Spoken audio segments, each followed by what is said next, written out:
थाने? क्यों? इतने सस्पेंस से मत देखो, सीक्रेट तुम भी जानते हो। सीक्रेट? ये क्या बोल रहे हैं आप? अब जो भी बोलेंगे थाने चल के बोलेंगे। अपने अभी चलोगे या खींच के ले जाए तुम्हें? नहीं, हम चलते हैं। चलो ले चलो सर। एक मिनट, अरे वो समोसा भिजवा। सर, माँ ने बताया था कि आप लोग उससे नम्रता के बारे में पूछ रहे थे। कहीं आप ये तो नहीं सोच रहे हैं कि हमने नम्रता के साथ मिलकर रूपाली को मार डाला? माँ ने ही बताया था या नम्रता ने भी सब कुछ बता दिया? सर, नम्रता हमें क्यों बताएगी सर? हम तो नम्रता से पिछले 6 महीने से नहीं मिले। नम्रता तुम्हें नहीं मिल पाई, इसकी वजह भी तुम रूपाली को ही मानते हो ना? सर, हम रूपाली से इसलिए नाराज थे क्योंकि वो किशन को तलाक नहीं दे रही थी और किशन के घर वाले हमें बेइज्जत करने लगे थे। लेकिन इसका मतलब ये नहीं है सर कि हमने उसे मार दिया। 19 मार्च को इंडिया पाकिस्तान का मैच देखा था तुमने? हाँ देखा था सर, लेकिन आधा ही देखा था। लेकिन सर, हम शास्त्री नगर नहीं गए जहाँ रूपाली का मर्डर हुआ था। तो तुम्हारी माँ ने तुम्हें सब कुछ बता दिया कि हमने उससे क्या क्या पूछा था, इसीलिए जवाब तैयार करके लाए हो?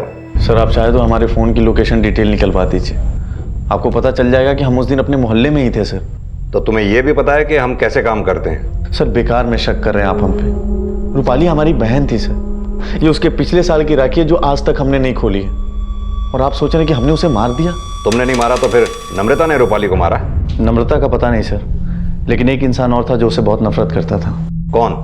ऋषिकेश।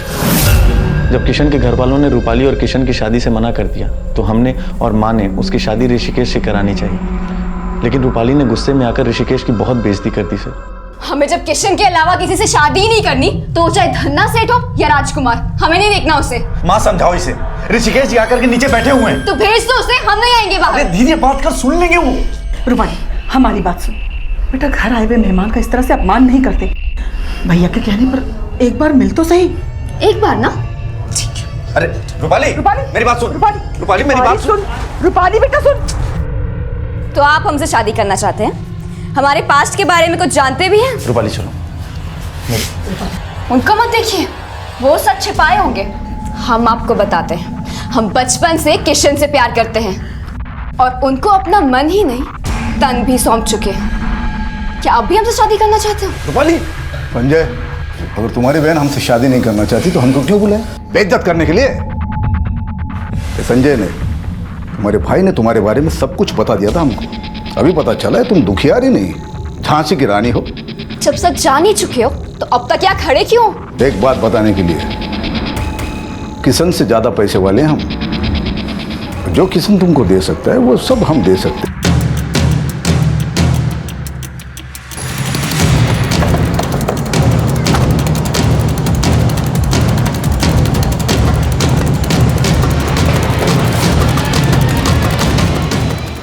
ये ऋषिकेश पांडे जी से मिलना है, उनसे बोलिए इंस्पेक्टर अवस्थी मिलना चाहते हैं। जी sir. Hello sir, inspector Awasthi आपसे मिलना चाहते हैं।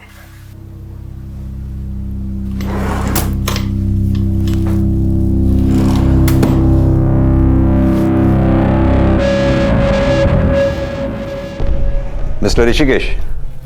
या welcome sir, please have a seat. Thank you.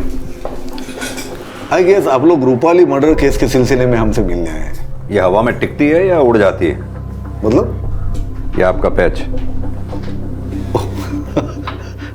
बड़ा अच्छा मजाक कर लेते आप। हम यहाँ मजाक करने नहीं आए। हम भी यहाँ मजाक करने नहीं, धंधा करने बैठे हैं। विजिटर के लिए हमारे पास कोई टाइम नहीं, लेकिन आप लोग आए थे इसके लिए टाइम दे दिया ताकि आपको गलत फहमी ना हो हमारे बारे में। एक बात आपको क्लियर कर देते हैं, ये रूपाली ने हमारे साथ जो किया वो 3 साल पहले की बात है। हम इतने सरफिरे नहीं कि 3 साल बाद उस बात का बदला ले। हमने लोगों को 10-10, 20-20 साल तक नफरत पालते हुए देखा है। आप तो धंधा करने वाले हैं, धंधे का भी एक असूल होता है, काम गलत वक्त पे किया जाए तो नुकसान ही होता है। 3 साल तक बदला लेने का इंतजार किया आपने। रूपाली को तब मारा जब उसे मारने का मोटिव रखने वाले कई ऐसे लोग हैं जिन पे आपसे ज्यादा शक जाएगा। अरे शक करना तो आपका फर्ज है, आपकी ड्यूटी है, लेकिन हम अपने बारे में कह देते हैं हमने कुछ नहीं किया। रूपाली को मारने वाले कई सारे हो सकते हैं क्योंकि वो लड़की थी ऐसी। अरे जिस लड़के ने उसके साथ सब कुछ किया और उसको छोड़ दिया, उसी लड़के के साथ शादी की उसने। आखिर क्यों? क्यों? ये रूपाली में हमको प्यार कम, सौदेबाजी ज्यादा दिखाई दी। रूपाली ने आपसे क्या सौदा किया? सौदा तभी होता है जब चीज पसंद आ जाए। हम तो अपने उम्र से मात खा गए, धंधा करने बैठे हम, चेहरा देख के इंसान को पढ़ लेते हैं। रूपाली को एक बार मिले थे, पढ़ लिया था पहली बार में। आप लोगों ने तो अभी उसके बारे में जानना शुरू किया है। उसके गुजरने के बाद आप लोग क्या समझ पाओगे क्या चीज थी वो। सर ये आदमी है तो बड़ा शातिर, बात घुमाकर भटकाने की कोशिश कर रहा था। इसके ऑफिस, घर, मोबाइल सबके कॉल रिकॉर्ड्स निकलवाओ। देखो कहीं इसने रूपाली को मारने के लिए किसी को हायर तो नहीं किया था। सर रूपाली के भाई संजय के बाद ऋषिकेश से की गई पूछताछ से रूपाली की शख्सियत के कई नए पहलू सामने आए, लेकिन अब तक जिन्हें सस्पेक्ट समझा जा रहा था उनके खिलाफ पुलिस कोई भी सबूत नहीं जुटा पाई थी। सर इन सबके पास रूपाली को मारने का मोटिव तो है, लेकिन इनमें से किसी के भी खिलाफ अभी तक हमारे पास कोई सबूत नहीं है। लेकिन सर जब मैंने रूपाली के बैंक स्टेटमेंट और फाइनेंशियल रिकॉर्ड चेक किए तो पता चला कि इसके अकाउंट में इस वक्त 1,27,000 रुपए है और उसकी हत्या से पहले उसके अकाउंट से कोई बड़ा विड्रॉल भी नहीं हुआ। सर एक बात और, रूपाली ने अपनी 1.5 लाख की एफडी के अकाउंट अभी 6 महीने पहले क्लोज किया था। विद इंटरेस्ट उसने वहां से करीब 2 लाख रुपए विड्रॉ किया था। पार्लर खोलने का प्लान 2 महीने पहले बना, तो फिर रूपाली ने 6 महीने पहले अपना एफडी अकाउंट क्यों क्लोज किया? और सबसे बड़ा सवाल, उन पैसों को रूपाली ने अब तक रखा कहां पर होगा? सर हो सकता है रूपाली ने वो पैसे रेशमा के पास रखे हों, लेकिन रेशमा ने यह बात अभी तक हमें नहीं बताई। वहीं दूसरी ओर, अगर रूपाली का कंट्रीब्यूशन उस पार्लर में 4 लाख रुपए का था और उसके पास सिर्फ 2 लाख रुपए थे, तो बाकी के पैसे उसके पास आए कहां से? शर्मा, आई एम श्योर ये रेशमा जरूर इस बारे में कुछ जानती है जो हमसे छिपा रही है।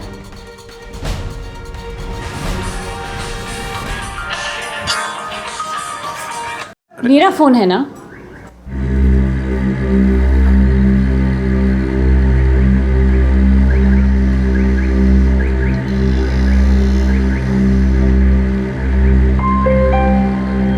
कहीं ऐसा तो नहीं रूपाली रेशमा और आदित्य को पार्लर में अपने हिस्से का पूरा पैसा ना दे पाई हो और रूपाली का मर्डर इसी पार्टनरशिप डिस्प्यूट से जुड़ा हो सकता है सर, क्योंकि रूपाली और उनका पार्लर उसी एरिया में है जहां पे रेशमा और आदित्य रहते हैं और रूपाली का मर्डर भी उसी एरिया में हुआ। और सर रूपाली की लाश हमें जिस सर एक बात पता चली है, रूपाली की हत्या से 1 महीने पहले रूपाली का झगड़ा उनकी कॉलोनी के किसी प्लम्बर से हुआ था।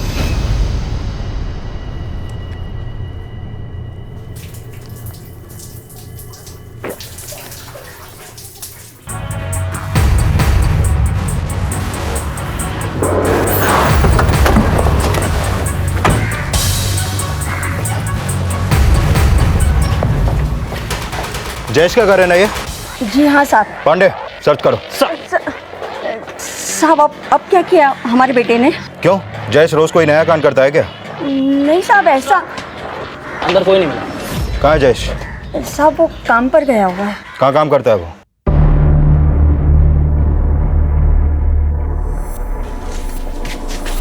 जयेश नाम है ना तेरा? हाँ साहब।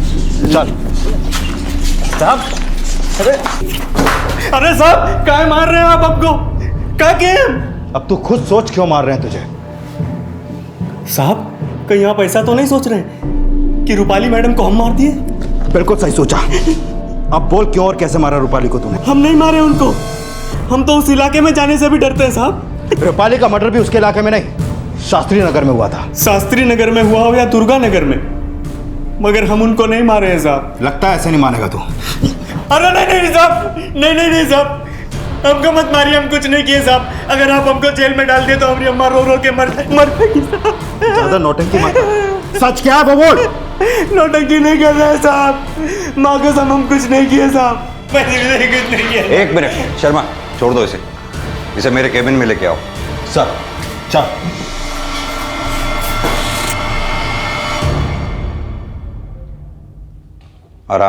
आराम से चल। माना रूपाली को तूने नहीं मारा, लेकिन रूपाली ने तुझे मोहल्ले वालों से क्यों पिटवाया था? साहब रूपाली मैडम को गलतफहमी हो गया था, हम ऐसा कुछ नहीं किए थे जैसा वो सोच ली थी। अच्छा तू तो प्लम्बर है ना? जी साहब। तूने रूपाली के अड़ोस पड़ोस में सभी घरों में काम किया होगा?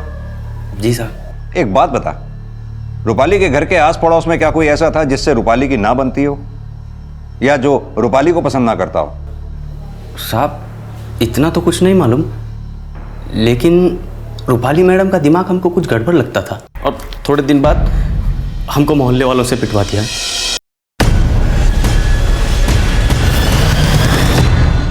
साहब, हमको एक और बात याद आया।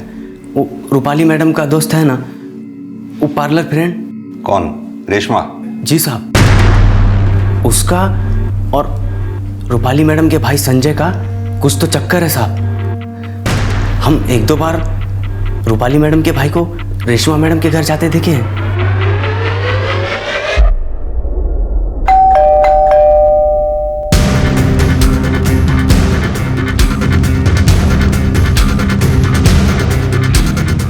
प्लम्बर जयेश के बयान ने पुलिस को एक नया एंगल दिया, जिसकी पुष्टि के लिए पुलिस ने इसे इन्वेस्टिगेट करना शुरू किया। साथ साथ पुलिस इस थ्योरी पर भी काम कर रही थी कि कहीं रूपाली का मर्डर रूपाली, आदित्य और रेशमा के किसी पार्टनरशिप डिस्प्यूट से तो नहीं जुड़ा था। फिलहाल पुलिस इसका कोई सुराग तो नहीं जुटा पाई थी, लेकिन संजय और रेशमा के अफेयर के संकेत मिल गए। सर, संजय और रेशमा के अफेयर के ही नहीं, बल्कि रेशमा के एक पड़ोसी से पूछताछ में यह भी बात सामने आई है कि उसने एक बार रूपाली और रेशमा को किसी बात पर झगड़ते हुए भी देखा था। ये संजय और रेशमा दोनों को लेके आओ, फिर देखते हैं रूपाली के मर्डर केस में इन दोनों के अफेयर का क्या कनेक्शन हो सकता है। सर,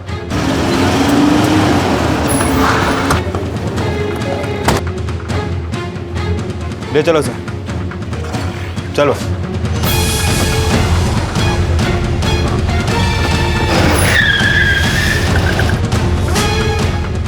रेशमा, पुलिस आई है। पुलिस?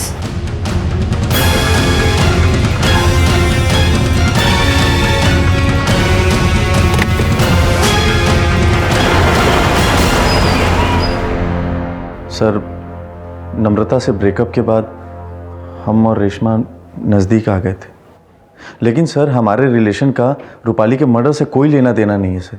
रूपाली को तुम दोनों के रिश्ते के बारे में पता था? बोलोगे या बुलवाएं? हाँ सर, पता चल गया था उसे, इसलिए वो हमसे नाराज हो गई थी। रेशमा, शर्म आनी चाहिए तुम्हें। अपने पति को भी धोखा दे रही हो और हमारे भैया को भी। देख रूपाली, अरे ऐसी कोई बात नहीं है, हम रेशमा से प्यार करते हैं। संजय, रूपाली को समझाने की जरूरत नहीं है, वो नहीं समझेगी। देख रूपाली, रेशमा, तो कुछ ना ही बोलो तो अच्छा है, लेकिन हमारी एक बात ध्यान से सुन लो। अगर तुमने हमारे भैया के साथ ये रिश्ता खत्म नहीं किया ना, तो हम तुम्हारे पति से कह देंगे कि तुम उन्हें धोखा दे रही हो। सुनो रूपाली, मेरी बात सुन। रूपाली, अरे सर, रूपाली ने मना किया था, इसलिए हम दोनों ने एक दूसरे से मिलना बंद कर दिया। तुम दोनों ने मिलना बंद कर दिया या रूपाली को रास्ते से ही हटा दिया? ऐसा कुछ नहीं है सर। झूठ बोलने से कोई फायदा नहीं है। हमें सब पता है कि रूपाली के मर्डर के बाद तुम दोनों एक दूसरे के टच में थे। सर, रूपाली के मरने के बाद हम लोग बहुत दुखी हो गए थे सर, इसलिए आपस में अपना दुख बांट रहे थे। अच्छा सर, अब जैसा सोच रहे हैं वैसा कुछ भी नहीं है। अगर रूपाली को हमसे कुछ प्रॉब्लम होती तो वो हमारे साथ पार्टनरशिप में पार्लर क्यों खोलती? क्या पता तुम उस वक्त रूपाली को बेवकूफ बना रही थी। एक बात बताओ, रूपाली ने तुम्हें पार्लर में इन्वेस्ट करने के लिए अपने हिस्से का पैसा दिया भी था या तुम हमसे कुछ छिपा रही हो? नहीं सर, रूपाली ने खुद हमें 4 लाख रुपए कैश दिए थे। रूपाली के पास इतने पैसे आए कहां से? संजय, कहीं ऐसा तो नहीं रूपाली के ब्याह पे तुमने पार्लर में पैसा इन्वेस्ट कर दिया? हम इतने पैसे कहां से लाएंगे इन्वेस्ट कर? तो फिर रूपाली के पास इतने पैसे आए कहां से? सर, हम सच कह रहे हैं, रूपाली ने खुद हमें पैसे दिए थे। आप चाहे तो आदित्य से पूछ सकते हैं।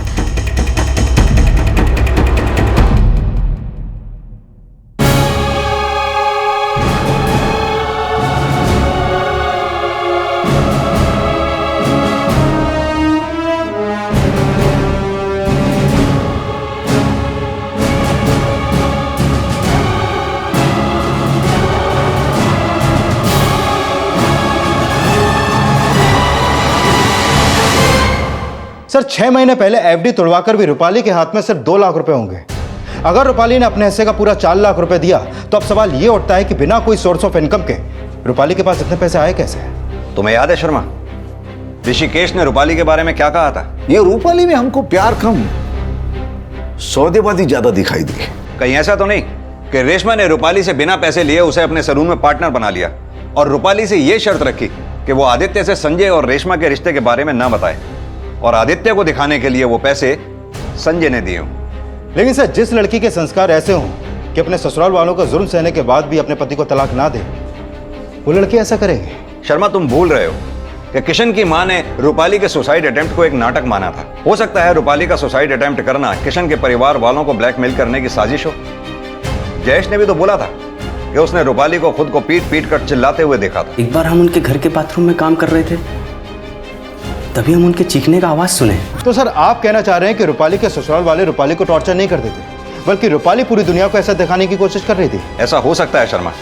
शायद ही आज के जमाने में कोई लड़की ऐसी होगी जो अपने ससुराल वालों का इतना टॉर्चर सहकर तलाक न लेना चाहे। रूपाली को कैसे मारा, क्यों मारा, किसने मारा, यह जानने के लिए हमें रूपाली को अच्छे से समझना होगा, तभी रूपाली के मर्डर की कहानी साफ हो पाएगी। रूपाली की जिंदगी से जुड़े कुछ मुद्दे ये सवाल खड़े कर रहे थे कि अगर रूपाली 3 साल से किशन और उसके माता पिता की हिंसा का शिकार हो रही थी, तो ऐसा कौन सा राज था, ऐसी कौन सी वजह थी कि रूपाली किशन से तलाक नहीं लेना चाहती थी? ये सवाल भी उठ रहे थे कि क्या किशन से शादी करने के लिए रूपाली ने वाकई में आत्महत्या का नाटक किया था? इस शक की पुष्टि करने के लिए पुलिस उस डॉक्टर से मिली जिसने आत्महत्या की कोशिश के बाद रूपाली का ट्रीटमेंट किया था। हाँ सर, उस दिन जब रूपाली ने सुसाइड करने की कोशिश की थी तो मैंने ही उसका ट्रीटमेंट किया था। सर मुझे अच्छे से याद है कि उस दिन उसके भाई और उसकी माँ उसे मेरे हॉस्पिटल लेकर आए थे। अच्छा डॉक्टर साहब, एक बात बताइए, रूपाली के घर से आपका हॉस्पिटल करीब 20 से 25 मिनट की दूरी पे है। रूपाली ने ऐसी कितनी नींद की गोलियां खा ली होंगी जिसके बावजूद आपने उसे सेफली बचा लिया? सर इस इंसिडेंट को ऑलमोस्ट 3 साल हो गया। मैं एग्जैक्टली तो कुछ नहीं कह सकता, लेकिन हाँ रूपाली का भाई मुझसे बता रहा था कि रूपाली ने पूरी बॉटल नींद की गोलियां खाई हैं सर। लेकिन जब उसे मेरे पास लाया गया था तो रूपाली की कंडीशन इतनी क्रिटिकल नहीं थी। सर मुझे नहीं लगता 7-8 गोलियों से ज़्यादा खाई होंगी। सर हमने जब रूपाली को देखा, उसके हाथों में नींद की गोलियों की खाली बोतल थी। हमें लगा सर कि उसने सारी गोलियां खा ली हैं। उसकी हालत बहुत क्रिटिकल थी सर। सुजाता जी के फोन करने के बाद तुम कितनी देर में घर आए? 10-15 मिनट में आ गया था सर। और घर से हॉस्पिटल पहुंचने में कितना टाइम लगा होगा? वही कोई 15-20 मिनट। क्योंकि रूपाली ये बात अच्छी तरह से जानती थी कि उसको आसानी से बचा लिया जाएगा। ऐसी बात नहीं है सर। रूपाली किशन और उसके घर वाले के दिए धोखे से बहुत हर्ट थी। वो कोई नाटक नहीं कर रही थी। रूपाली नाटक कर रही थी या नहीं कर रही थी ये तो रूपाली ही जानती थी। आप लोग ये बताइए कि क्या आप लोग भी इस नाटक में शामिल थे? आप कुछ भी सोच रहे हैं सर। और आप क्यों चुप हैं? साहब हम झूठ नहीं बोल रहे हैं, हमने जो देखा हमने वही बताया है। कई बार आंखों का देखा भी नजरों का धोखा हो जाता है। सर माना रूपाली का आत्महत्या करना उसकी साजिश रही होगी, लेकिन हत्या तो रूपाली की ही हुई है। अगर हम ये भी मान लें कि उसकी साजिश में रूपाली की माँ और भाई दोनों शामिल रहे होंगे, तो अब सवाल ये उठता है कि रूपाली के मर्डर में उनका क्या मोटिव हो सकता है? लेकिन शर्मा, रूपाली की हत्या का मोटिव तो कई लोगों के पास था और सबसे बड़े सस्पेक्ट तो खुद उसके ससुराल वाले हैं। अब जानना यह है कि रूपाली अपने ससुराल वालों की ज्यादतियों का शिकार थी या उसके ससुराल वाले रूपाली की ज्यादतियों का शिकार थे।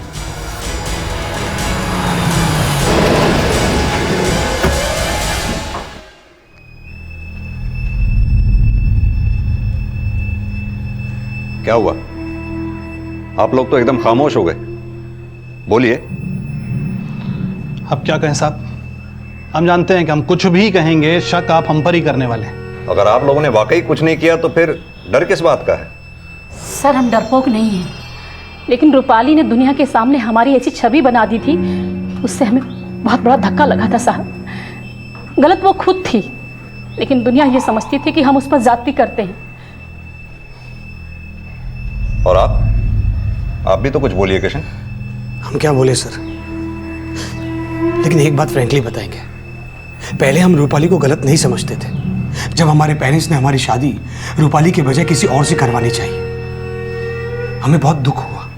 हम अपने एंड से अपने पेरेंट्स को समझा रहे थे, लेकिन रूपाली हमें ही गलत समझ रही थी। और जब उसने वो आत्महत्या की कोशिश की, सबसे ज्यादा हमने अपने आप को कोसा है सर। किशन, तुम्हारे बिना हमारी जिंदगी में कुछ नहीं है। अगर तुम्हारा साथ नहीं मिला तो हम जी नहीं पाएंगे। ऐसे मत बोलो, अब तो हम सिर्फ और सिर्फ तुमसे ही शादी करेंगे। लेकिन जैसे रूपाली हमारी बीवी बनके हमारे घर में आई, उसके तेवर ही बदल गए। उसने पार्लर खोलने के लिए घर से 2 लाख रुपए चुराए थे। पार्लर खोलने के 1 दिन पहले हद कर दी उसने। घर का सारा नगद और सारा जेवर गायब कर दिया उसने। सब मिलाकर करीब 10 लाख होगा। हमने आपको पहले इसलिए नहीं बताया कि आप लोग समझेंगे कि हमने उसको मार दिया क्योंकि उसने चोरी की थी। सर, जो भी किशन के घर वालों ने बोला उससे तो इनका रूपाली को मारने का मोटिव और भी स्ट्रांग हो जाता है, क्योंकि रूपाली इनके गले की हड्डी बन गई थी जो ना तो इनसे उगली जा रही थी और ना ही निगली। कह तो तुम सही रहे हो शर्मा, लेकिन अगर इन लोगों ने रूपाली को नहीं मारा तो वो गहने और नकदी कहाँ गए जो रूपाली ने पार्लर के इनॉग्रेशन से एक दिन पहले घर से गायब किए थे?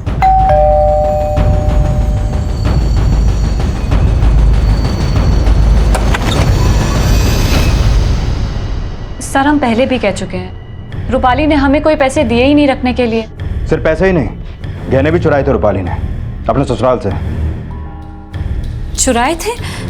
सर, हमें इसके बारे में कुछ नहीं पता।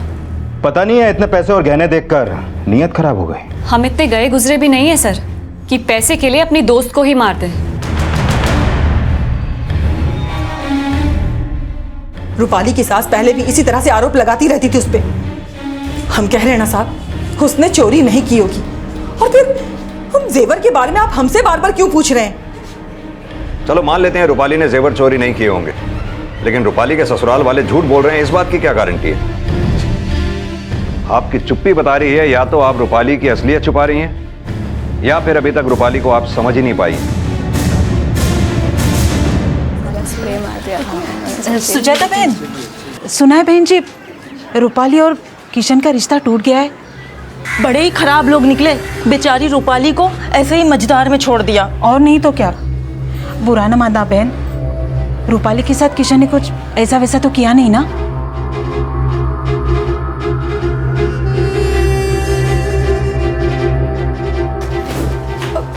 रूपाली, हम छोड़ेंगे नहीं उन लोगों को। जितना जलील उन्होंने हमें किया है ना, उससे ज्यादा जलील करेंगे उनको। हमें लगा था रूपाली जो भी बोल रही है गुस्से में बोल रही है। हमें जरा भी अंदाजा नहीं था कि वो सच में उन लोगों के साथ वैसे ही कर देगी। रूपाली की मां का बयान इस शक को पुख्ता कर रहा था कि रूपाली किशन और उसके माता पिता से बदला लेने का मन बना चुकी थी। रूपाली की आत्महत्या को उसका नाटक, किशन से तलाक न लेने को उसके पतिव्रता होने का स्वांग और अपने आप को घरेलू हिंसा की पीड़ित दिखाना उसकी साजिश समझा जाने लगा। इन सारी संभावनाओं के बीच ये सवाल अब भी ज्यों का त्यों बना हुआ था कि आखिर रूपाली की हत्या किसने की। और ये सवाल अब एक ऐसे सवाल को जन्म देने वाला था जो इस केस में 360 डिग्री का घुमाव लाने वाला था। सर, अगर हम रूपाली के ससुराल वालों की बात को सच मान लें कि रूपाली ने अपने ससुराल से गहने और कैश चुराए थे, तो वो गहने और कैश गए कहाँ? क्योंकि रूपाली ने वो गहने ना तो अपने मायके में रखे और ना ही रेशमा को दिए। और सर, रूपाली की हत्या भी लूट के इरादे से नहीं हुई, क्योंकि बॉडी पर उसके गहने और जेवर सब मौजूद थे। शर्मा, ये भी तो हो सकता है कि ये भी रूपाली की कोई साजिश हो। रूपाली की साजिश? सर, आप कहना क्या चाहते हैं? यही कि हमें जो अज्जली लाश मिली उसकी शिनाख्त भी तो रूपाली की माँ और भाई ने ही की थी, तो ये भी तो हो सकता है कि वो लाश रूपाली की ना हो। तो सर, आप कहना चाहते हैं कि वो अज्जली लाश रूपाली की नहीं किसी और की थी और बॉडी पर रूपाली के गहने जेवर रखना एक साजिश थी? सर, अगर ऐसा है तो वो लाश किसकी थी और रूपाली? शर्मा, या तो रूपाली फरार है या फिर उसने किसी को मार के षड्यंत्र रचा हो और ससुराल से चुराए हुए गहने और जेवर लेकर वो फरार हो गई हो। लेकिन सर, उस लाश का तो अंतिम संस्कार हो चुका है। अगर वो लाश रूपाली की नहीं किसी और की थी तो वो लाश किसकी थी ये कैसे पता चलेगा? शर्मा, जिस दिन ये कांड हुआ उस दिन के आगे पीछे की सभी मिसिंग कंप्लेंट स्कैन करो। और हाँ, रूपाली की इस फ्रेंड रेशमा पे भी कड़ी नजर रखो। मुझे लगता है रूपाली की इस प्लानिंग में रेशमा का भी हाथ है। और हाँ, ये रूपाली के भाई संजय को भी उठा के लाओ। इस लाश की शिनाख्त इसी ने की थी ना? देखते ही देखते रूपाली को विक्टिम से इस केस का प्राइम सस्पेक्ट समझा जाने लगा। लेकिन अगर रूपाली की हत्या नहीं हुई थी तो वो लाश किसकी थी जिस लाश को रूपाली की लाश समझा गया? और अगर रूपाली जिंदा थी तो वो अब तक कहां थी? एक तरफ पुलिस 19 मार्च की मिसिंग कंप्लेंट्स को स्कैन करके ये पता लगाने की कोशिश कर रही थी कि उस रात अगर रूपाली नहीं तो फिर किसकी हत्या हुई थी, और दूसरी तरफ रूपाली के भाई से ये पता लगाया जा रहा था कि रूपाली अब कहां थी। सर बता रहा हूँ सर, हमको सच में लगा था कि वो रूपाली की बॉडी है। सर, हम कुछ नहीं छुपा रहे हैं सर, और हमको तो ये भी नहीं लगता कि रूपाली ऐसा कुछ कर सकती है। ऐसे नहीं बोलेगा सर, मैं सच संजय का बयान पुलिस की इस थ्योरी को खारिज कर रहा था कि रूपाली विक्टिम नहीं सस्पेक्ट है। लेकिन रेशमा के अचानक गायब होने की सूचना ने पुलिस थ्योरी को और भी स्ट्रांग बना दिया था। सर, रेशमा का फोन बंद है। सर, हमने उसे फ़ोन नहीं किया था और कल रात आपके जाने के बाद रेशमा यहाँ से चली गई थी। कुछ बता के नहीं गई? कहाँ जा रही है? सर, जब से हमें रेशमा और संजय का रिलेशन पता चला हमने उससे बात करना छोड़ दिया था। कल रात जब वो घर नहीं आए तब भी हमने उसे कॉल नहीं किया। वो छुपा तो नहीं रहे हमसे? सर आपसे छुपा के हमें क्या मिलेगा? हम तो किसी को मुंह दिखाने के लायक नहीं रहे। रेशमा तो हमें यह दिखाने की कोशिश कर रही थी कि उसे उसके गलती का एहसास हो रहा है, लेकिन सच पूछे तो हम उसे समझ ही नहीं पाए। आदित्य, हमसे गलती हो गई, हम बहुत शर्मिंदा हैं आदित्य। प्लीज हमें माफ कर दो आदित्य, प्लीज। सर अब तक तो हमें यह लग रहा था कि रेशमा संजय के साथ कल रात से होगी, लेकिन संजय तो सुबह हमारी कस्टडी में था। रेशमा संजय से मिलने गई थी या रूपाली के पास गई थी? रूपाली? सर आप ये क्या कह रहे हैं सर? उसका तो मर्डर। रूपाली का मर्डर हुआ या किसी और का, ये तो वक्त बताएगा। लेकिन अगर हमें यह पता लगा कि इन सब में तुम्हारा भी हाथ है तो अच्छा नहीं होगा। देखिए सर, हमें जो कुछ पता था हमने आपको बता दिया, और अब आप क्या बोल रहे हैं हमें कुछ समझ में नहीं आ रहा है। शर्मा, पता करो ये रेशमा का फ़ोन किस लोकेशन पे बंद हुआ। कैसे भी करके इस रेशमा को ट्रेस करने की कोशिश करो, क्योंकि हो सकता है रेशमा के गायब होने का राज ये हो कि उस रात रूपाली नहीं किसी और का मर्डर हुआ हो, और इस मर्डर की साजिश में रूपाली और रेशमा इन दोनों का हाथ हो। सर, रेशमा का गायब होना भले ही रूपाली से जुड़ा नजर आ रहा था, लेकिन जल्द ही एक सूचना ने पुलिस इन्वेस्टिगेशन को और भी ज्यादा जटिल बना दिया।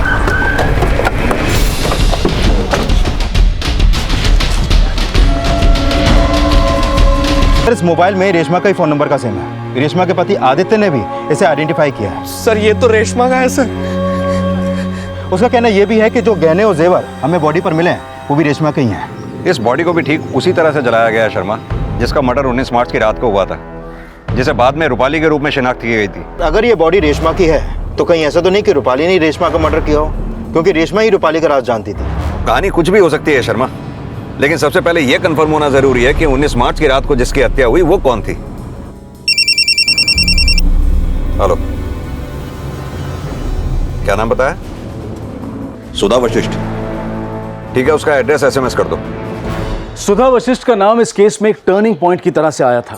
सुधा वशिष्ठ वो महिला थी जो 19 मार्च की उस रात से लापता थी, जिस रात वो हत्या हुई और जिसकी लाश को रूपाली की लाश समझा गया। पुलिस अब सुधा वशिष्ठ के लापता होने का राज जानना चाहती थी।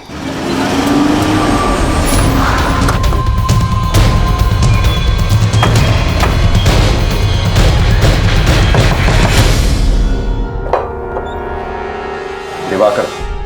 जी सर, पिछले एक हफ्ते से सुधा के लिए परेशान हूँ साहब। इतनी छोटी सी बच्ची है, इसको संभालना भी मुश्किल हो रहा है। सुधा!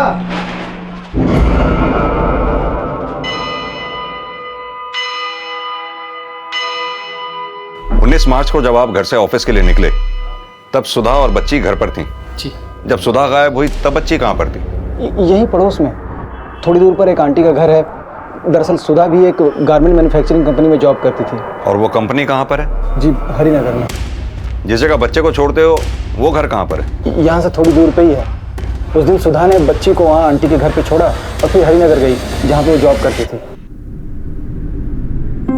वहाँ के सुपरवाइजर ने बोला कि सुधा 19 मार्च की शाम को 7 बजे ही चली गई थी। सुधा जब भी ऑफिस से छूटती थी तो पहले आंटी के घर जाती थी, बच्ची को लेती थी, फिर यहाँ आती थी। लेकिन उस दिन न वो आंटी के घर पहुंची और ना ही अपने घर। इन दोनों को पहचानते हो? नहीं साहब। सुधा के साथ इन्हें कभी देखा हो? नहीं, मैंने तो नहीं देखा इनको। 19 मार्च की रात शास्त्री नगर में एक हत्या हुई थी। आपकी बीवी हरिनगर में काम करती थी और हरिनगर से शास्त्री नगर कुछ ज्यादा दूरी पे नहीं। ये वो फोटोग्राफ है जो हमें शास्त्री नगर से डेड बॉडी मिली थी। क्या ये सुधा हो सकती है? नहीं साहब, मुझे कुछ समझ में नहीं आ रहा है। आखिर मेरी बीवी को कोई क्यों मारेगा? उसकी तो ना किसी से दुश्मनी है और नहीं कोई लड़ाई झगड़ा। अच्छा, आप हमें उस जगह का पता दीजिए जहाँ सुधा काम करती है, और उस जगह का भी जहाँ आप इस बच्ची को छोड़ा करते हैं। जी साहब। क्या सुधा रूपाली की साजिश का शिकार थी या फिर रूपाली खुद किसी साजिश का शिकार थी? और इन संभावनाओं में यह सवाल उठना भी लाजमी था कि हत्या वाकई सुधा की हुई थी या रूपाली की? गायब सुधा थी या फिर रूपाली? आखिर कौन था अपराधी और कौन था पीड़ित? सर, माना सुधा 19 मार्च को उसी शाम लापता हुई जिस रात शास्त्री नगर में वो मर्डर हुआ और जिसकी लाश को रूपाली समझा गया। लेकिन सर, हो सकता है वो लाश सुधा की हो सकता है। लेकिन सर, अगर रूपाली लापता भी है तो उस केस में हमारे पास अभी कोई लीड नहीं है। शर्मा, लीड तो ढूंढनी पड़ेगी। हरिनगर चलते हैं जहाँ सुधा काम किया करती थी, शायद कुछ हाथ लगे। सर। हाँ बोलो पांडे। सर रेशमा का फोन कल रात 11 बजे शास्त्री नगर में बंद हुआ, जहाँ उसका घर भी है और पार्लर भी। उसकी बॉडी भी हमें शास्त्री नगर में ही मिली थी। क्या उसके कॉल रिकॉर्ड्स में ऐसा कोई नंबर है जो सस्पिशियस हो, जिससे हमें इस केस में कोई लीड मिले? सर ऐसा कोई नंबर तो नहीं मिला, लेकिन उसके फोन से कल रात आखिरी कॉल हुआ रूपाली के भाई संजय को। रेशमा का पति आदित्य बोल रहा था कि रेशमा कल रात घर से निकल गई थी। उसने ये शक भी जताया था कि रेशमा संजय के पास गई थी। ये रेशमा के पति आदित्य और संजय दोनों पे नजर रखो, दोनों की कल रात की एक्टिविटीज पता करो। Okay sir.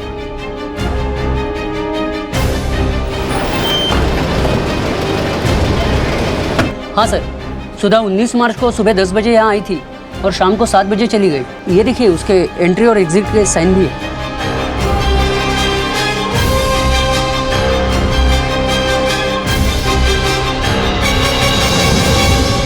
सुधा के पति के बयान के मुताबिक सुधा फैक्ट्री से निकल के सबसे पहले अपने बच्चे को यहाँ इस घर से लिया करती थी। उसके बाद वो अपने घर जाती थी। जिस दिन सुधा के साथ ये हादसा हुआ उस दिन सुधा फैक्ट्री से निकली तो सही, लेकिन इस घर तक नहीं पहुंची। यानी कि सुधा के साथ वो हादसा इस फैक्ट्री और इस घर के बीच में ही कहीं हुआ। और सर उस दिन 19 मार्च को इंडिया पाकिस्तान का मैच होने की वजह से रास्तों पे चहल पहल कम थी। सर हो सकता है ये सब पूरी प्लानिंग के साथ किया गया हो। शर्मा एक काम करो, पता करो ये फैक्ट्री और घर के बीच में कहां-कहां सीसीटीवी लगे हुए हैं। आई एम श्योर किसी ना किसी सीसीटीवी में तो फुटेज जरूर कैप्चर हुई होगी, जिससे हमें सुधा मिसिंग केस और रूपाली मर्डर केस में लीड मिलेगी।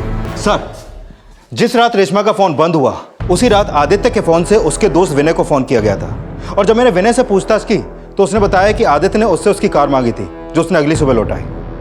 सर हो सकता है कि सर कई दिनों से आदित्य हर शाम एक बार में जाता है, और जिस रात रेशमा गायब हुई थी उस रात वो उसी बार से नशे में बाहर निकला था। तेरा झूठ पकड़ा गया। उस रात 10 बजे तू शराब के नशे में बार से बाहर निकला और अपने घर पहुंचा। रेशमा उस वक्त घर पे थी। गुस्से में तेरे हाथों रेशमा का कत्ल हो गया और उसकी बॉडी को डंप करने के लिए तूने अपने दोस्त विनय से कार मांगी, जो अगले दिन तूने सुबह लौटाई। क्यों? अब तो खुद बोलेगा या हम तेरे से बुलवाएं? हाँ सर, हमने उसका मर्डर किया। वो हमसे बोली थी कि उससे अपने गलती का एहसास हो रहा है, पर हमें यकीन नहीं हुआ। और उस रात जब हम घर पहुंचे। लेकिन संजय, पुलिस तो कह रही थी कि रूपाली ने अपने ससुराल से 10 लाख की ज्वेलरी और कैश चुराया है। सच बोल संजय, तुझे पता है ना रूपाली कहाँ है? संजय, हम तुम्हें बाद में फोन करते हैं। तेरे कहने का मतलब है कि 19 मार्च की रात को जो बॉडी जलाई गई वो रूपाली की थी? नहीं सर, वो बॉडी किसकी थी हमें नहीं पता, लेकिन उसकी बॉडी देखकर सभी कह रहे थे कि वो रूपाली की बॉडी है। लेकिन सबसे पहले उस बॉडी को तूने और रेशमा ने ही देखा था। कहीं ऐसा तो नहीं तुम दोनों मियां बीवी ने मिलकर रूपाली का कत्ल कर दिया? नहीं सर, देखिए सर, हम मानते हैं कि हमने रेशमा का मर्डर किया, पर हमने रूपाली का मर्डर नहीं किया। पर हमें लगता है कि संजय रूपाली के बारे में कुछ जानता है। उस रात भी रेशमा संजय को रूपाली के बारे में कुछ पूछ रही थी।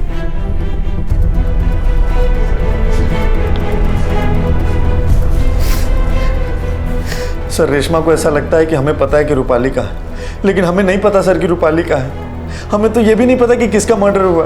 पांडे सर, इसे तब तक मारते रहो जब तक ये सच ना बोले। नहीं सर, मैं सच बोल रहा हूँ सर। सर, मैं सच बोल रहा हूँ। संजय सच बोल रहा था, ये अब भी साफ नहीं था, और ये भी अब तक राज बना हुआ था कि रूपाली अब कहाँ थी। और तभी पुलिस को सुधा से जुड़ी एक इन्फॉर्मेशन मिली।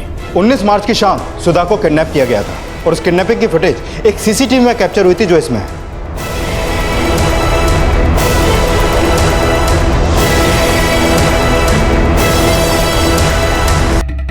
जूम करो उसको।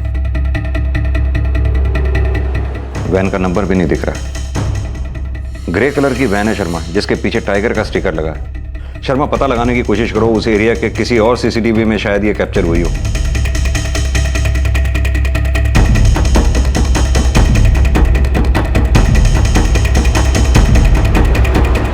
और कुछ ही घंटों में पुलिस ने आखिर उस वैन के नंबर का पता लगा लिया और उस एड्रेस पर पहुंची जिस एड्रेस पर वो वैन रजिस्टर्ड थी।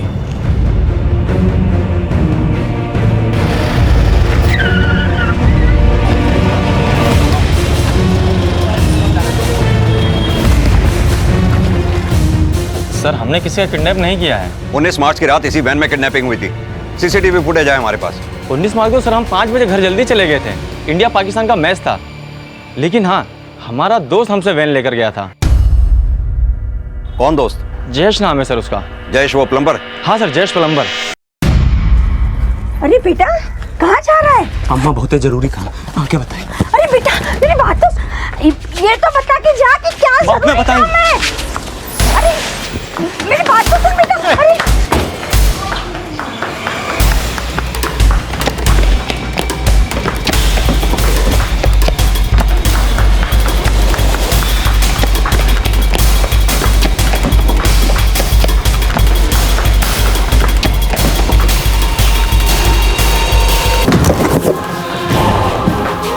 अब बता, बोल क्यों मारा सुधा को? बोल। आपको पैसा दिया था साहब। किसने दिया था पैसा? वो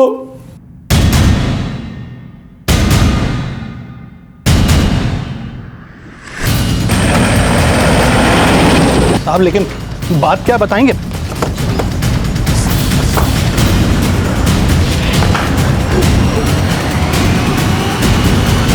ये लो पकड़ो।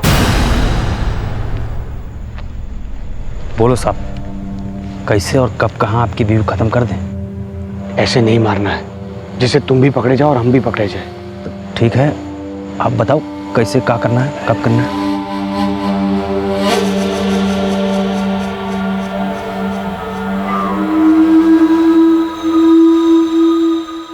वो लोग हमको ऐसा लाश का इंतजाम करने के लिए पैसा दिया जिसका रंग रूप कद काटी सब रूपाली मैडम से मिलता हो। तब हम और ही मिलके खूब छानबीन किया तो एक दिन हमको सुधा दिखी।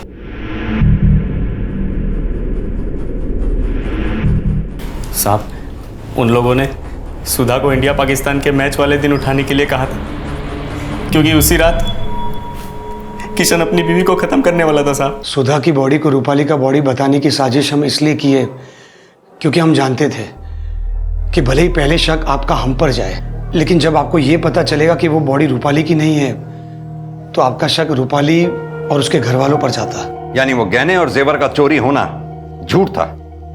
हाँ सर, वो हम लोगों ने झूठ बोला था, लेकिन इसका यह मतलब नहीं है सर कि रूपाली चोर नहीं थी। उसने पूरे 2 लाख रुपए घर से चुराए थे अपने पार्लर को खोलने के लिए। और ये भी झूठ नहीं है, उसने हम सब की जिंदगी नरक बना दी थी। सर, रूपाली को दुखियारी और पीड़ित समझने की भूल मत करिएगा। वो वैसी ही थी जैसा हम आपको बताएं। उसने हमारा और हमारे परिवार वालों का जीवन नरक बना दिया था। सर, हम तंग आ गए थे रूपाली से। उसको बहुत बार समझाने की कोशिश की है, गिड़गिड़ाया उसके सामने, पर वो हमारा पीछा छोड़ने को तैयार ही नहीं थी।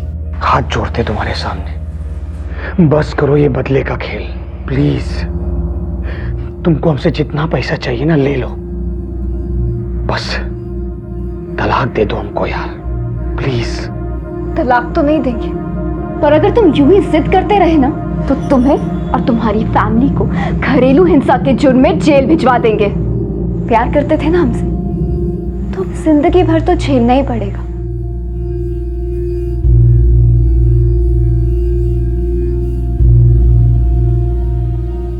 सर, बहुत प्रॉब्लम्स क्रिएट कर रही थी वो हमारे लिए और हमारे परिवार वालों के लिए, और इसीलिए उसे मारने के अलावा हमें और कोई सोल्यूशन नहीं सूझा।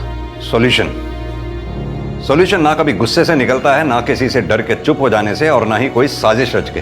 माना रूपाली ने जो भी किया वो गलत था, सुधा का क्या कसूर था?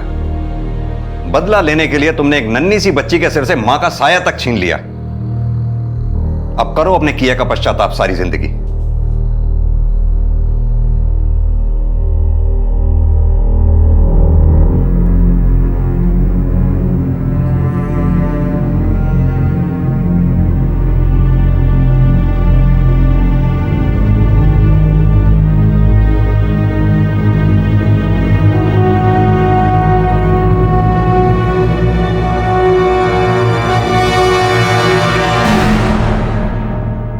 दूसरों को तकलीफ देने और बदला लेने की बजाय अगर रूपाली अपने जीवन में आगे बढ़ गई होती तो शायद आज वो जिंदा होती। लेकिन रूपाली गलत थी ये कहकर गुप्ता परिवार को सही साबित नहीं किया जा सकता। एक जबरदस्ती की शादी, पर उससे बाहर निकलने के लिए गुप्ता परिवार को कानून का सहारा लेना चाहिए था, लेकिन जुर्म के रास्ते पर चलकर वो बहुत बड़ी गलती कर बैठे। जीवन में चाहे कितनी भी परेशानियां क्यों ना आ जाए, लेकिन जुर्म उसका हल कभी नहीं हो सकता। याद रखें, क्राइम नेवर पेज। कहते हैं कि ख्वाहिशों से इंसान की जिंदगी खूबसूरत होती है, लेकिन ख्वाहिशों को असल जिंदगी में उतारने के लिए मेहनत, लगन और अभ्यास की जरूरत होती है। जब इंसान किसी शॉर्टकट के जरिए अपनी ख्वाहिशों को अंजाम देने की कोशिश करता है तो गुनाह अपने आप पनपता है।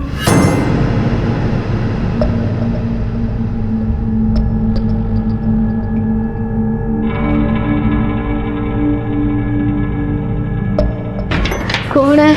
मी मदन. कशी आहेस मावशी? हा, तब्येत बरी आहे ना?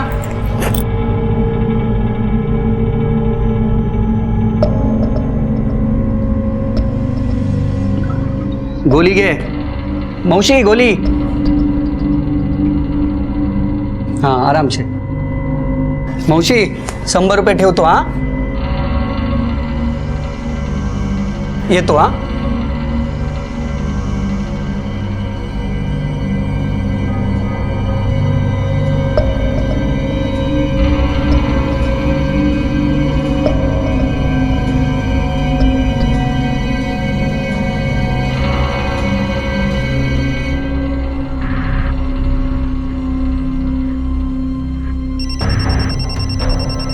अरे तू फोन लाई है क्या?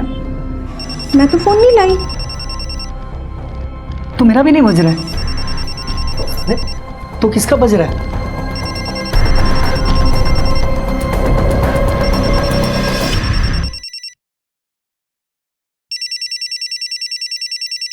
अरे मोबाइल तो इसमें ही है. अरे तू ये क्या कर रहा है? किसी के सामान को ऐसे हाथ नहीं लगाते, छोड़ो. अरे अब उसका नहीं है, मेरा है. मेरे नसीब में लगता है ऊपर वाले ने मोबाइल लाभ लिखा है. तू जाकर जल्दी से ताला तोड़ने वाला लेके आ. नहीं. अरे तुला सांगितलं ना, तू जा ना लवकर. जा तू जा.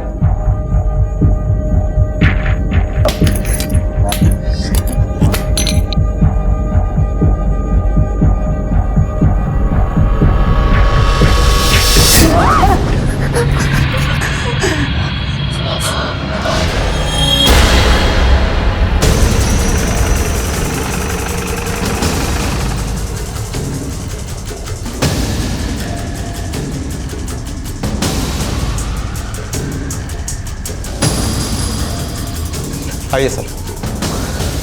सर इसी बैग में इस लड़की की लाश मिली है.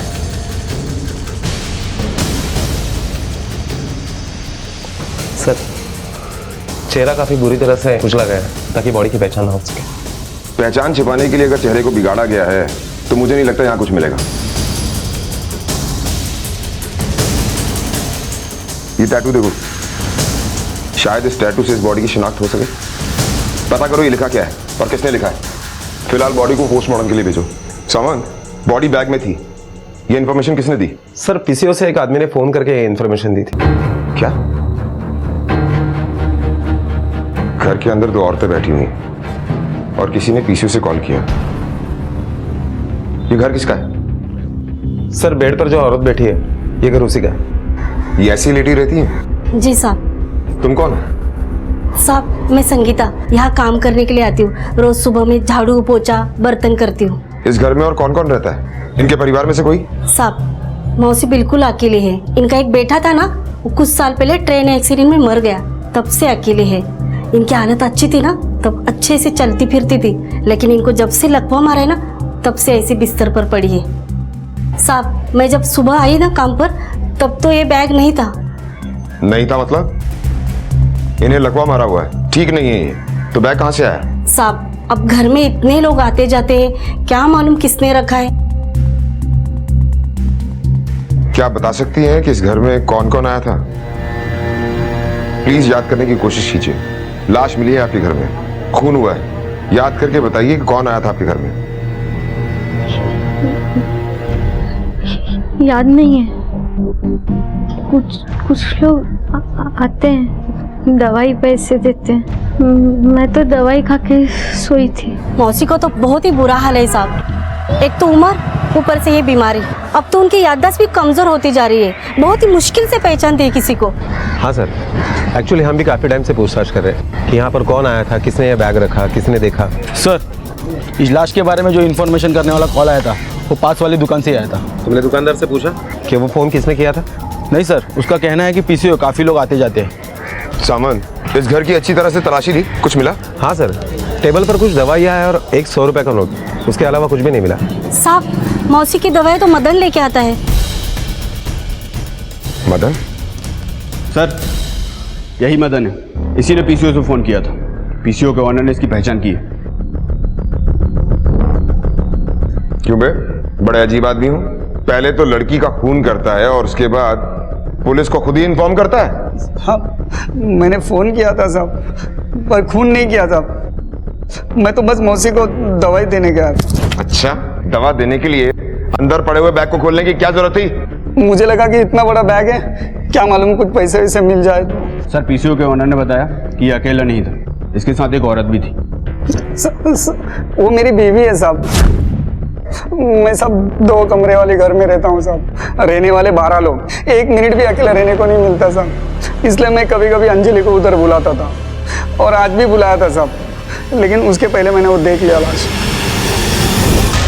अच्छा, एक बात बताओ, ये तुम्हारी पड़ोसी शशिकला मौसी के घर पर कौन कौन आते जाते रहता है? साहब, कोई 4-5 लोग हैं जो अक्सर आते जाते हैं, और सर उन सब लोगों को शशिकला मौसी ने डुप्लीकेट चाबी भी बना के दी है।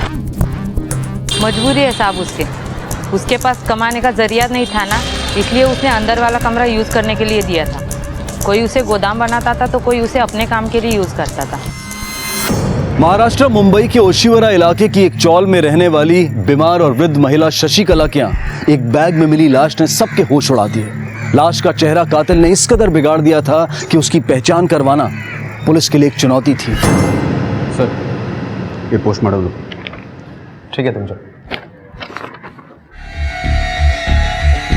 सावन, रिपोर्ट के हिसाब से किसी नुकीली चीज से पेट में बार बार वार किया गया, इसी वजह से उसकी मौत हुई। मौत का टाइम है 2 से 4 बजे के बीच। हाँ सर, हमने इस टैटू के बारे में इंक्वायरी की। ये एक मंत्र है। सावन, हमें सबसे पहले 2 काम करने होंगे। पहला काम, इस मंत्र की कहानी के बारे में जानना होगा। दूसरा काम ये कि शशिकला के घर में कौन आता जाता है, उसके बारे में सारी इंफॉर्मेशन इकट्ठी करनी होगी। क्या शशिकला इस लड़की को जानती थी? क्या इस कत्ल से उसका कोई वास्ता था?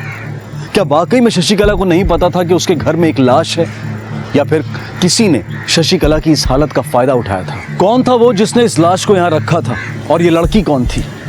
क्यों कातिल ने इसे मारा था, और शशिकला के घर पर रखने का मकसद क्या था? ऐसे अनगिनत सवाल थे जिनके जवाब अब पुलिस को ढूंढने थे। सर, मदन सच बोल रहा है। उसके साथ जो औरत थी उसकी बीवी ही। ठीक है, तुम जाओ। Okay sir.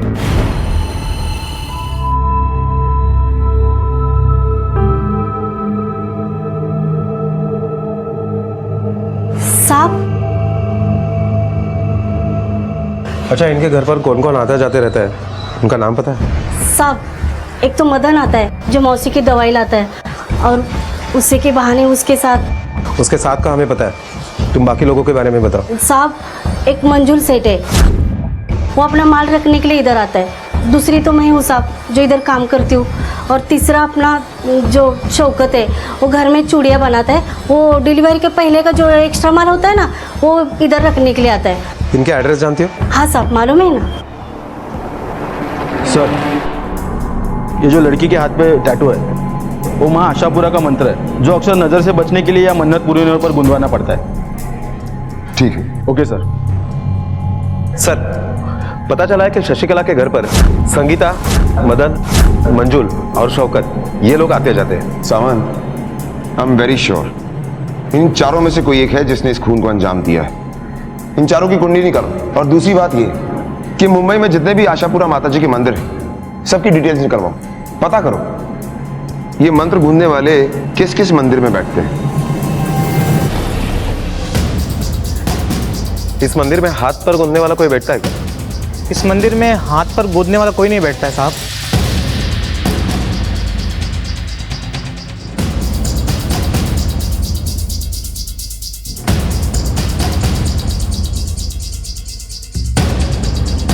सर, पता चला है कि मुंबई में जितने भी आशापुरा माता जी के मंदिर है, उसमें से सिर्फ गोरेगांव के मंदिर में ही ये मंत्र गुदवाने वाला बैठता है। सावन, एक काम करते हैं, मैं इस मंत्र गूंजने वाले के पास जाकर पूछताछ करता हूँ, शायद कुछ हाथ लग जाए।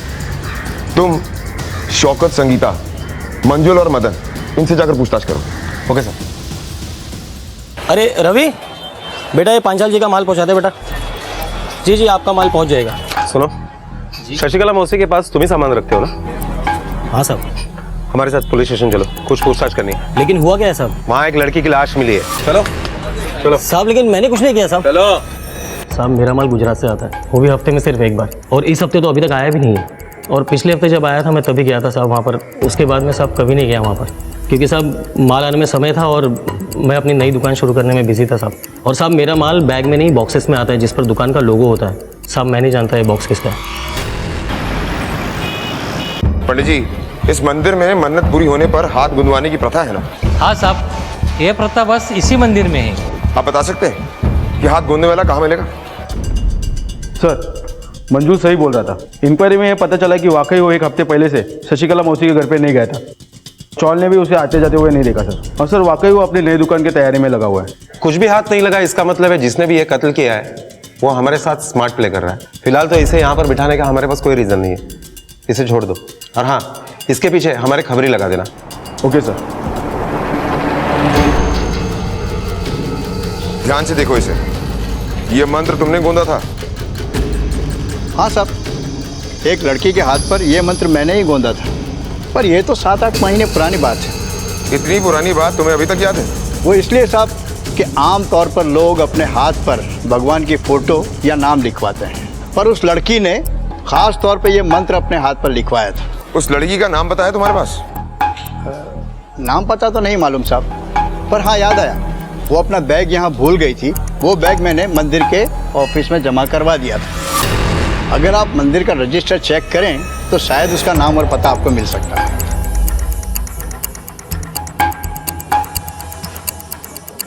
सर ये देखिए,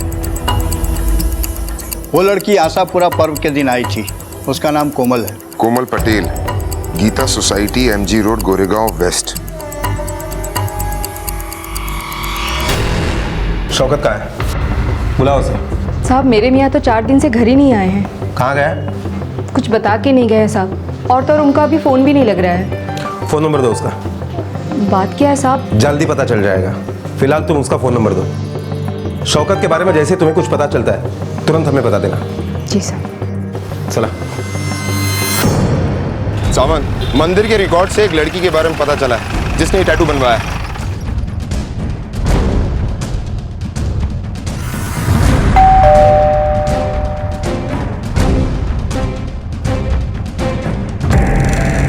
कोमल पटेल? जी, कोमल मेरी बेटी है। सावंत, इस मंत्र को पहचानती हैं आप? जी हाँ, ये मेरी बेटी कोमल के हाथ में बना है। जरा बुलाइए उन्हें। जी वो यहाँ नहीं है, वो अपने ससुराल में है। आप यकीन के साथ कह सकती हैं कि वो वहीं पर है? हाँ सर, मेरी अभी अभी अपने दामाद से बात हुई है और वो लोग शॉपिंग के लिए गए हैं। लेकिन आप लोग ये सब क्यों पूछ रहे हैं? क्या आप आपकी बेटी कोमल को फिर से एक बार फ़ोन लगा सकती है, जस्ट कंफर्म करने के लिए कि वो लोग शॉपिंग में है या नहीं? और हाँ, फ़ोन स्पीकर पे लेना।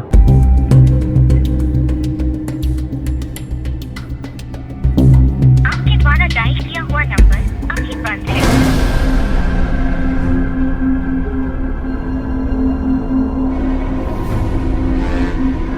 हाँ मम्मी जी बोलिए। हेलो बेटे हितेश, कहाँ हो तुम?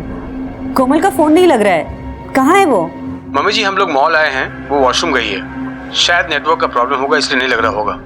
आप मुझे बताइए ना क्या बात है, मैं उसे मैसेज दे दूंगा। नहीं नहीं बेटा कोई बात नहीं, तुम लोग शॉपिंग करो, मैं बाद में बात करती हूँ। ओके मम्मी जी ठीक है, मैं आपको थोड़ी देर में बात कराता हूँ। आपसे एक रिक्वेस्ट है, अपनी बेटी और दामाद का नंबर और उनका एड्रेस दे सकती हैं आप? जी।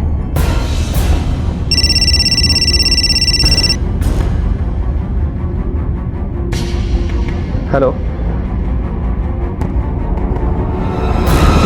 साहब, शौकत के बहन फातिमा, उसका एक हिंदू लड़के के साथ चक्कर था साहब। दोनों शादी भी करना चाहते थे, लेकिन शौकत बीच में आ रहा था। उसने ना साहब एक बार उस लड़की को बहुत बुरी तरह से पीटा भी था। बोला देखो मेरी बहन से दूर रहना, नहीं सुना रहा तू।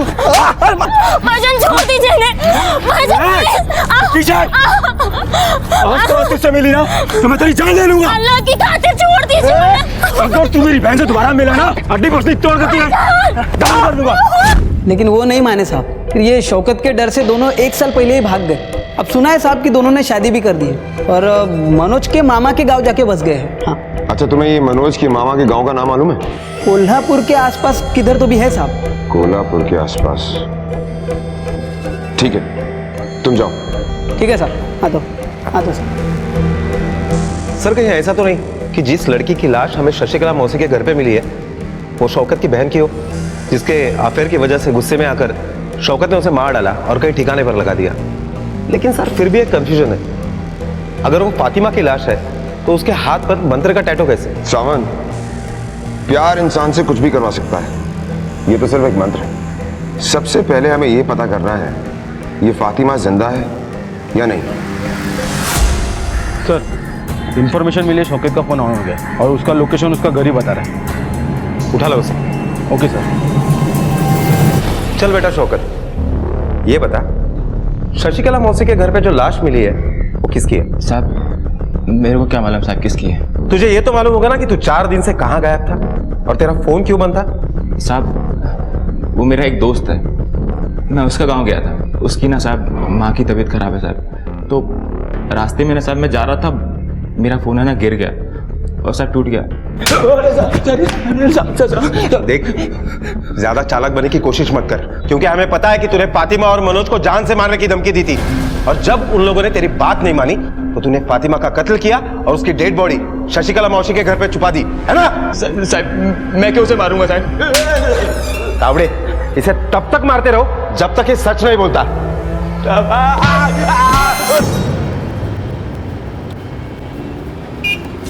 सुनिए, महेश जगताप का घर कौन सा है? हाँ ये।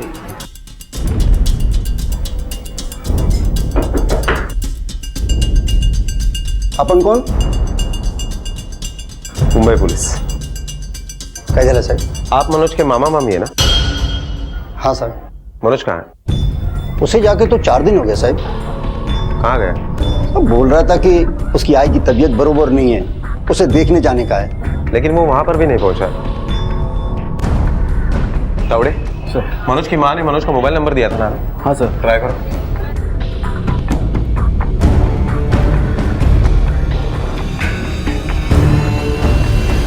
सर फोन बंद आ रहा है। ठीक है ठीक है, चल।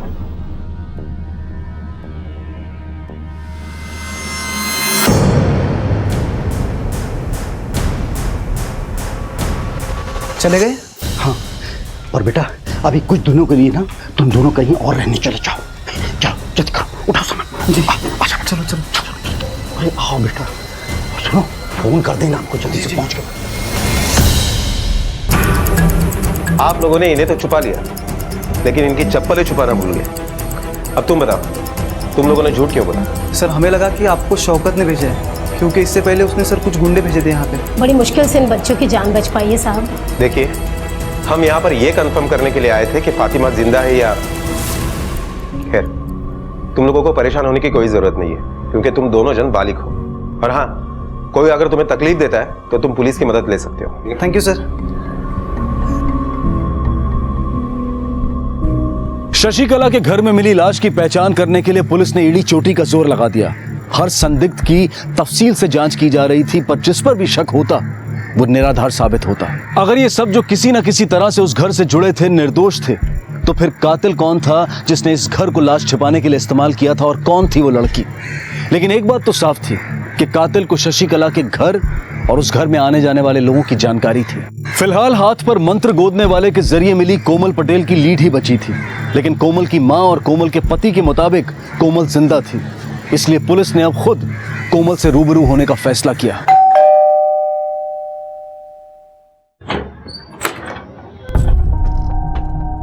हाँ जी। कोमल कहाँ है? बुलाइए उन्हें, उनसे कुछ पूछताछ करनी है हमें। कोमल तो 3 दिन से गायब है।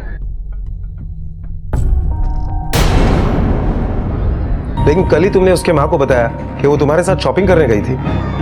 हाँ, इसलिए क्योंकि मम्मी जी हार्ट पेशेंट है। अगर मैं उनको सच कहता तो उनको धक्का लग सकता था, इसलिए झूठ बोलना पड़ा मुझे। कंप्लेंट की है आपने? जी सर। सावंत, जिस पुलिस स्टेशन में कंप्लेंट लिखवाई गई वहां से उसकी कॉपी मंगवा, और आज तक जितनी भी तहकीकात हुई है इस केस की उसकी रिपोर्ट भी मंगवा। Okay sir. फिलहाल आप लोगों को हमारे साथ चलना होगा।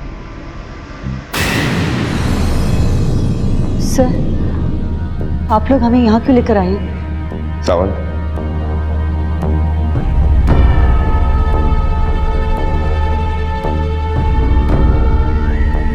इस टैटू को पहचानती हैं आप?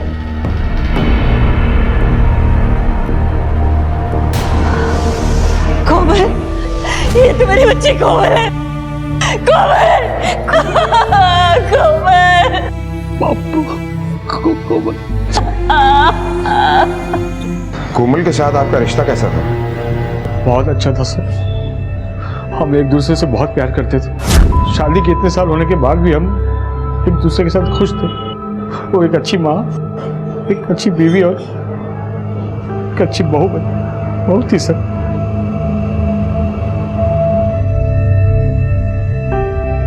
अच्छा ये बताइए कि कोमल के साथ आपका कोई झगड़ा हुआ था क्या? पति पत्नी के बीच में ऐसे छोटे मोटे झगड़े होते रहते हैं सर, लेकिन ऐसा कभी कोई सीरियस वाला नहीं हुआ सर। साहब क्या बताऊं, कोमल के साथ किसी की दुश्मनी हो या झगड़ा, ये तो मैं सोच भी नहीं सकती।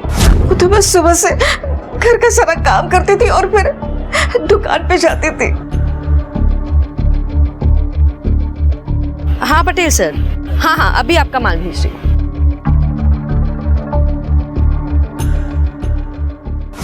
साहब, जिस किसी ने भी मेरी बहू को मारा है ना, उसका कभी भला नहीं होगा। कोमल जैसी अच्छी इंसान और हमारे बुढ़ापे के सहारे को उसने हमसे छीन लिया है। क्यों? आपका बेटा आपका बुढ़ापे का सहारा नहीं? अब क्या बताऊं साहब, हितेश को तो ये फरसान का धंधा बिल्कुल पसंद नहीं था। उसे दुकान पे बैठना भी अच्छा नहीं लगता था, इसलिए बेचारी यही रोज जाकर वहां बैठती थी। साहब, संभालती नहीं तो क्या करती, क्योंकि वो समझ गई थी कि हितेश तो बस लाटसा बनकर घूमेगा।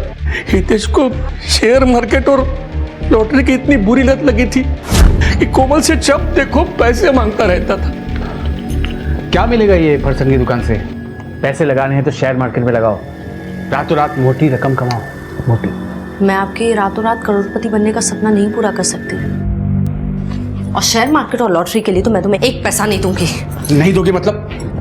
मेरे घर की कमाई मुझे देने से मना कर रही हो तुम? हाँ मना कर रही हूँ, क्योंकि मेहनत की कमाई है, ऐसे ही लुटाने के लिए नहीं है। ठीक है, एक आखिरी बार दे दो, आगे से मत देना। देखो 1 का 10 मिलेगा, सारा कर्जा छूटा हो जाएगा, देखना। यही बोल के आपने मुझे हर बार बेवकूफ बनाया है, पर अपने कोमल, पैसे तो मैं लेकर ही जाऊंगा। अरे ये क्या कर रहे हो तुम? अरे ये क्या कर रहे हो तुम? छोड़ो छोड़ो छोड़ो, क्या कर रहे हो तुम? पैसे लेकर ही जाऊंगा। ये आप कैसी बात कर रहे हैं सर? हाँ मैं मानता हूं कि मुझे शेयर मार्केट की लत थी।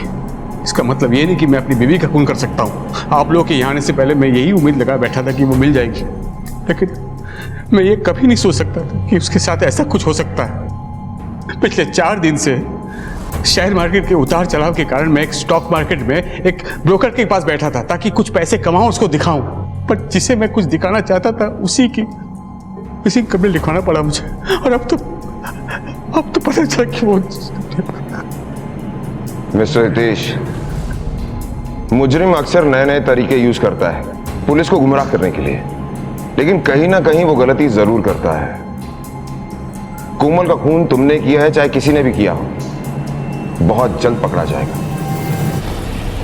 सर ये वो मिसिंग कंप्लेंट की कॉपी है जो कोमल के ससुराल वालों ने लिखवाई थी।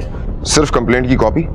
कोई लीड नहीं मिली? नहीं सर, दरअसल उन लोगों ने अभी इस केस की तहकीकात शुरू की थी, लेकिन ये केस अभी हमारे पास है। सामंत, हितेश का इस मर्डर केस से कोई ना कोई कनेक्शन जरूर है। कोमल के मर्डर वाले दिन की हितेश की मोबाइल लोकेशन निकालो और साथ ही साथ उसके पिछले 6 महीने के कॉल रिकॉर्ड्स भी निकलवाओ, और हमें एक बार उनके पड़ोसियों से पूछताछ करनी होगी। हो सकता है जो बात परिवार वाले छिपा रहे हैं वो पड़ोसियों से पता चल जाए।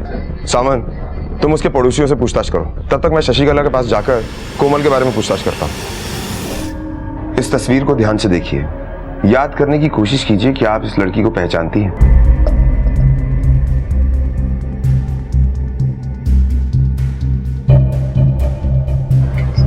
जब से लाश मिली सब लोग मुझे छोड़कर चले गए। संगीता भी नहीं आती, दवा खत्म, खाना खत्म, बस मेरी जिंदगी नहीं खत्म हो रही। देवा बोलो रे बाबा, बोला।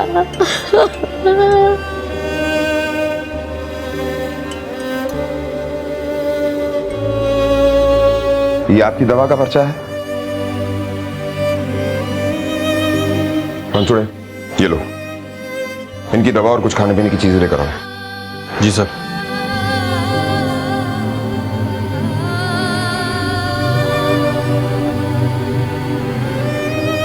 कमाल, करता कोई है और भुगतता कोई बेचारा लाचार। सर, हितेश और कोमल का झगड़ा कोई पति पत्नी वाला झगड़ा नहीं था, पैसों के लिए रोज झगड़ा होता था। सर, मैं भी शेयर मार्केट में काम करता हूँ, सब जानता हूँ हितेश के बारे में। कोमल बेचारी कमाती थी और ये उसका मेहनत का पैसा लॉटरी और शेयर मार्केट में उड़ाता था। बहुत अच्छी लड़की थी सर, लेकिन गलत घर में ब्याही गई थी। सब दो मुंहे सांप है सर इस घर में। वो करसन उसी की कमाई खाता था और पीठ पीछे उसी को कोसता था। बहू का बाहर जाकर काम करना उसे बिल्कुल पसंद नहीं था। और बेटा तो किसी लायक है ही नहीं। आपको क्या लगता है, क्या वो अपनी बहू को मार सकता है? मजबूरी नहीं होती ना तो शायद ये भी कर लेता था, लेकिन प्रॉब्लम ये थी कि कोमल अकेली कमाने वाली थी। वो अगर मर जाती ना तो पूरा परिवार खत्म हो जाता था, भूखा मरता था। साहब, वो कोमल मैडम को हितेश साहब के अलावा एक प्रॉब्लम और थी। क्या? साहब, वो 3 दुकान छोड़ के मंजूल फरसान है ना, वो मंजूल साहब की बीबी कोमल मैडम से बहुत जलती थी। क्यों? साहब, वो उनकी बीबी को लगता था कि कोमल मैडम और मंजूल साहब के कुछ चल रहा है। सुन, बहुत शरीफ बनती है ना तू, आज मैं सबको बता दूंगी कि कैसे डोए डाल डाल के तूने मेरे पति को फंसाया है। नहीं नहीं साधना, ये तुम क्या बोली जा रही हो? तुम चिल्ला क्यों रही हो? देख, मेरे पति से दूर रह वरना ठीक नहीं होगा। जी तुम क्या बोल रही हो साधना? ऐसा कुछ भी नहीं है। ये ना भोले पने का नाटक किसी और को दिखाना, और तुझे सब कुछ पता है कि मैं क्या बोल रही हूँ। पूरे शहर में तुझे मदद के लिए मेरा ही पति मिलता है। सुन, एक दिन तेरी मैं ऐसी हालत करूंगी ना कि दुनिया में कोई तेरी मदद नहीं कर पाएगा। नहीं साधना, देखो चल जा यहाँ से। वो बहुत शक करती थी, इस बात से कोमल मैडम बहुत परेशान थी। मंजुल फरसान मार्ट, सामान, ये वही मंजुल है ना जो अपना सामान शशिकला के घर में रखता था? हाँ सर। अब मुझे इस केस की कड़ियां जुड़ती हुई नजर आ रही हैं। सर, ये हितेश के कॉल रिकॉर्ड और मोबाइल लोकेशन। सर, हितेश के मोबाइल के लोकेशन के रिकॉर्ड के मुताबिक जिस दिन कोमल का कत्ल हुआ उस दिन वो पूरा दिन शेयर मार्केट में ही था। सावंत, ये भी हो सकता है कि जो कुछ भी हमें दिखाया या सुनाया जा रहा है हितेश अपने आप को सेफ जोन में रखकर कर रहा हो। फिलहाल एक काम करते हैं, तुम हितेश के बारे में जाकर सारी इंफॉर्मेशन निकालो, मैं उसके बाप करसन से बात करता हूँ। ठीक है सर। तुम्हारी उम्र हो चुकी है, तुम्हारा बेटा फरसान की दुकान पर बैठने में बिल्कुल इंटरेस्टेड नहीं है और तुम चाहते ही नहीं थे कि तुम्हारी बहू दुकान पर बैठे। कहीं ऐसा तो नहीं कि अपनी झूठी आन बान शान के लिए अपनी बहू को ही मार दिया तुमने? साहब, मैं मानता हूं कि मुझे उसका काम करना पसंद नहीं था, रिश्तेदार ताने देते थे, बुरा लगता था, लेकिन साहब मैं ये भी जानता था कि वो काम करती है तो हमारा घर चलता है। वो बेटे का फर्ज अदा कर रही थी और ये सब कुछ जानते हो मैं उसे कैसे मार सकता हूँ साहब? कोमल और तेरे बीच में अफेयर था ना, फिर क्यों मारा उसे? सर, मैंने नहीं मारा कोमल को, और सर कोमल के और मेरे बीच में ऐसा कुछ भी नहीं था साहब, बल्कि मुझे तो आपसे पता चल रहा है कि वो जो लाश मिली थी वो कोमल की थी साहब। अभी भी झूठ बोल रहा है, लेकिन अब सच बोलेगा। कोमल और तेरे बीच में अफेयर था, वो अपने पति हितेश से परेशान थी और तुझसे शादी करने की बात की होगी जो तेरे लिए पॉसिबल नहीं था, और इसीलिए अपने रास्ते से हटाने के लिए तूने उसे मार दिया होगा। नहीं साहब, ऐसा कुछ भी नहीं है, बल्कि कोमल तो ऐसी औरत ही नहीं जो किसी से चक्कर चलाए साहब। मैं सच बोल रहा साहब, मैंने नहीं मारा कोमल को साहब। सर, मैं मानती हूँ कि मुझे कोमल से प्रॉब्लम थी, मगर इतनी भी नहीं कि मैं उसकी जान ही ले लूं। देखिए, शक का कीड़ा इतनी आसानी से शांत नहीं होता। ये ऐसा कीड़ा है जो इंसान से कुछ भी करवा सकता है। 15 तारीख 2 से 4 के बीच जब कोमल का खून हुआ, कहाँ थी आप? सर उस दिन मेरी मौसी की बेटी की गोद भराई थी तो वहीं गई थी। सर कोमल का फोन अभी अभी ऑन हुआ है परेल में। सावंत एग्जैक्ट लोकेशन पता करो कि वो फोन वहां पहुंचा कैसे। Okay sir.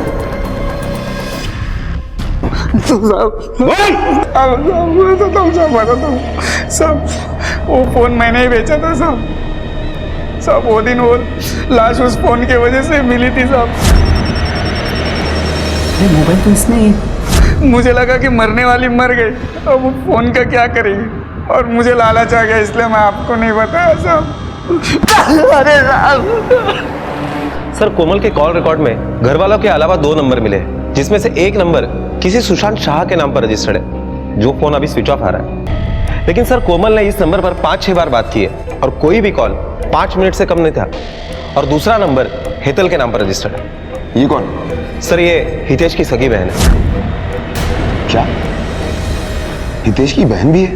कोमल मर्डर केस में पुलिस को एक के बाद एक लीड मिलती गई, लेकिन वो हर लीड मानो किसी अंधी गली पर जाकर खत्म होती थी। और अब पुलिस के हाथ एक और सुराग लगा था, और इस सुराग का नाम था हेतल। पुलिस के लिए ये लीड चौंका देने वाली थी, क्योंकि हेतल वैष्णव परिवार की इकलौती बेटी थी, और इतनी पूछताछ के बावजूद भी किसी ने हेतल के बारे में कुछ नहीं बताया था। आखिर क्या वजह थी हेतल की पहचान को छुपाने की? क्या हेतल का कोमल के कत्ल से कोई संबंध था? क्या वैष्णव परिवार भी इसमें शामिल था? आपकी एक बेटी भी है, ये बात आपने हमसे क्यों छुपाई? छुपाई नहीं साहब, बस वो बताना भूल गए।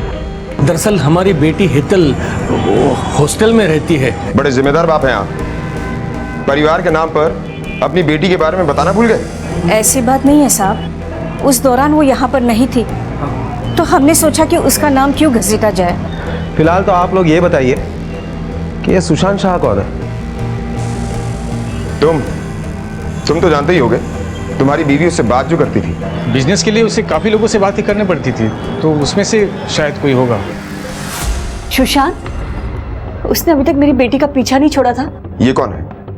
सर, शादी से पहले वो मेरी बेटी का बॉयफ्रेंड था। दोनों एक दूसरे से शादी करना चाहते थे, लेकिन मुझे वो लड़का बिल्कुल पसंद नहीं था। न कुछ कमाता था, बस ऐसे ही आवारा घूमता था। इसलिए मैंने अपनी बेटी की शादी हितेश से करवा दी। सावंत, कहीं ये चोट खाए हुए आशिक वाला मामला तो नहीं है? सावंत, एक काम करो, इस सुशांत के नंबर को ट्रेस करो, जैसे ही ऑन हो उठा लो उसे। ओके सर, हमने हेतल के बारे में जब वैष्णव परिवार के पड़ोसियों से पूछताछ की तो ये पता चला है कि कोमल और हेतल के बीच में ना ही भाभी और ननद का अच्छा रिश्ता था, बल्कि वो अच्छी दोस्त भी थी। लेकिन पिछले कुछ दिनों से उन दोनों में अनबन शुरू हो गई, और बात इतनी बढ़ गई कि हेतल ने घर छोड़कर हॉस्टल में रहना शुरू कर दिया। सावंत, आखिर उस अनबन की क्या वजह हो सकती है जिसकी वजह से हेतल ने घर छोड़ दिया? और ये बात हमें हेतल के सिवा और कौन बता सकता है? सर, लेकिन हेतल तो 4 दिन से घर गई हुई है। लेकिन जब हम उसके घर पे गए तो वो वहां नहीं मिली। सर, हो सकता है अपने बॉयफ्रेंड के साथ कहीं गई हो। बॉयफ्रेंड? क्या नाम है उसके बॉयफ्रेंड का? सुशांत। सुशांत? सर, सुशांत के घर पर जब इंक्वायरी की तो पता चला है कि वो 4 दिन से गायब है, और उसका फोन भी स्विच ऑफ आ रहा है। और उसके कॉल रिकॉर्ड से यह भी पता चला है कि सुशांत और हेतल में दिन भर में फोन पर काफी सारे बातें हुआ करती थी। क्या? सावंत, अब मुझे ये केस सॉल्व होता हुआ नजर आ रहा है। सुशांत कोमल का एक्स बॉयफ्रेंड और हेतल का प्रेजेंट बॉयफ्रेंड। शायद यही वजह है भाभी और ननद में झगड़े की, और शायद इसी वजह से कोमल का खून हुआ है। सावंत, ये भी हो सकता है कि हेतल और सुशांत कोमल का खून करके दोनों गायब हो गए। सावंत, एक काम करो, दोनों को ट्रेस करो। अगर एक भी मिल गया तो दूसरा अपने आप मिल जाएगा।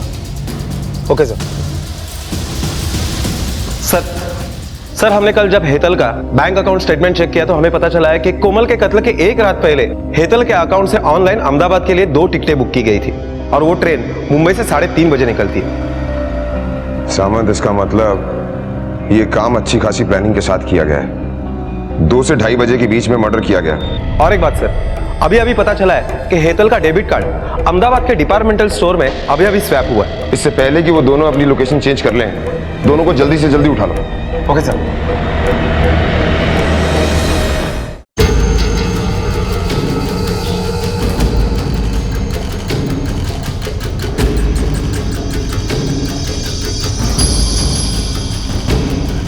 इस लड़की को पहचानते हो?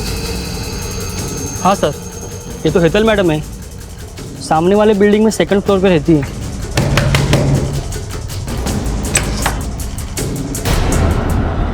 सुशांत शाह? जी हाँ, मैं ही हूँ। क्या हुआ सुशांत? कौन है?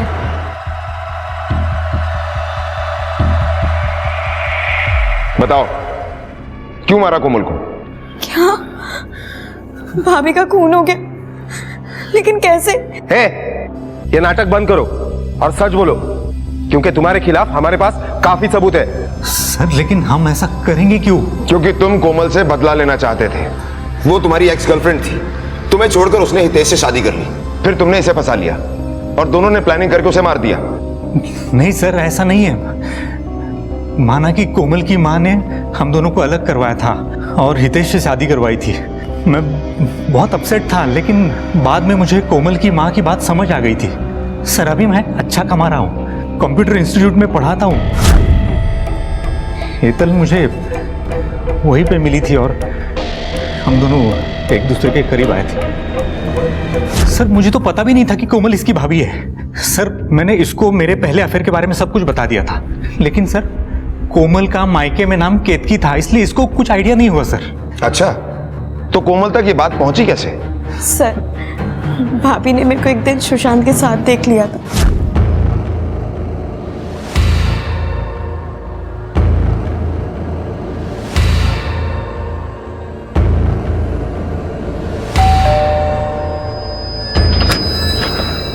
हाय भाभी, एक गिलास पानी दो ना प्लीज। हेतल, तुम्हारे साथ वो लड़का कौन था? वो एक्चुअली भाभी मैं आपको बताने ही वाली थी, वो मेरा बॉयफ्रेंड है। बॉयफ्रेंड? हेतल प्लीज तुम उससे दूर रहना। क्यों भाभी? क्योंकि मैं कह रही हूँ इसलिए, मुझे वो लड़का ठीक नहीं लगा। लेकिन भाभी आप ऐसे कैसे बिना मिले उसे जज कर सकती हो कि वो ठीक नहीं है? हेतल तुम आर्ग्यूमेंट करने के बजाय उस पर ध्यान दो जो मैंने कहा है। और उस दिन के बाद भाभी मुझे हमेशा टोकती रहती थी, इससे फोन पर बात तक नहीं करने देती थी। रीजन कभी कुछ नहीं बताती थी, मेरी पॉकेट मनी तक बंद कर दी थी सर। तब सुशांत ने मुझे कहा कि वो भाभी से मिलकर उन्हें समझाना चाहता है, तो मैं इसे लेकर भाभी के पास फरसान की शॉप पर चली गई। तुम दोनों एक दूसरे को पहले से जानते हो? मैंने इसे भी समझाया, तुम्हें भी समझा रही हूँ कि हेतल से दूर रहो। तुम मेरी बात तो सुनो प्लीज, चले जाओ यहाँ से और दोबारा कभी दिखना मत। सुशांत मुझे ये सब समझ ही नहीं आया, क्या हुआ? तुम भाभी को कैसे जानते हो? हेतल तुम्हारी भाभी मेरी एक्स गर्लफ्रेंड है, जिसके बारे में मैंने तुम्हें बताया था। मान भी ले कि तुम्हारी कहानी सच्ची है, लेकिन तुम अच्छी तरह से जानती थी कि कोमल का फैसला आखिरी फैसला है। वो तुम दोनों के रिश्ते को एक्सेप्ट नहीं करेगी, इसलिए तुम दोनों ने प्लान किया और उसे मार दिया। नहीं सर, हमने ऐसा कुछ नहीं किया है, हमने नहीं मारा है सर उसे। अच्छा, नहीं मारा तो फिर अचानक ट्रेन पकड़कर अहमदाबाद भागने की क्या जरूरत थी? सर ये आइडिया हितेश भाई का था। उन्होंने मुझे कहा कि भाभी कभी सुशांत को एक्सेप्ट नहीं करेगी, इसलिए उन्होंने कहा कि तुम दोनों भाग जाओ। मतलब हितेश तुम दोनों के रिश्ते के बारे में जानता था? जी सर। सुशांत शाह कौन है? मुझे सच में कुछ नहीं मालूम।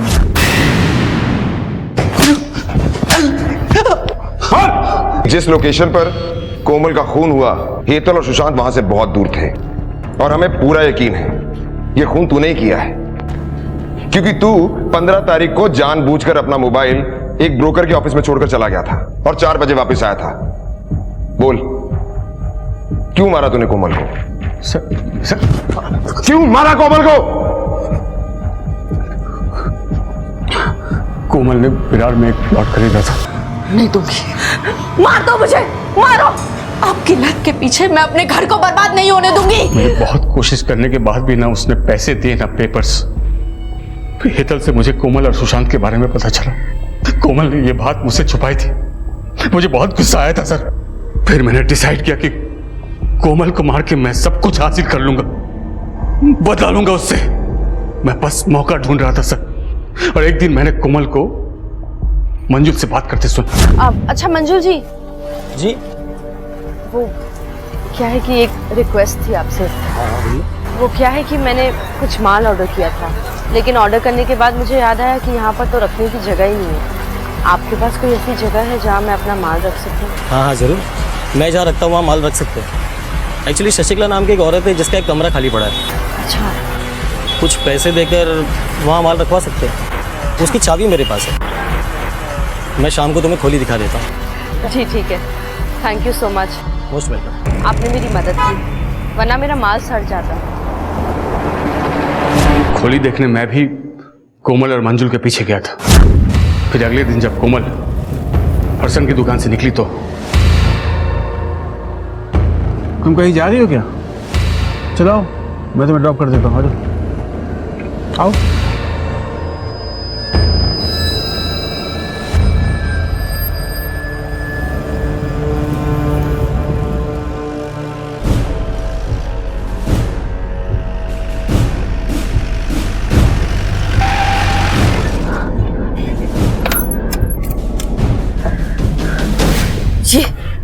ये कौन सा रास्ता है और तुमने गाड़ी क्यों रोक दी? ये रास्ता सीधा ऊपर जाएगा।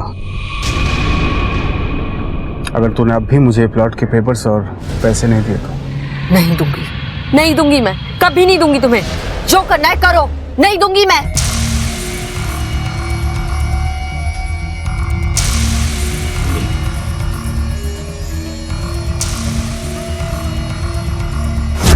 कोमल की लाश वाला सूटकेस मैंने वो खोली में रख दिया सर।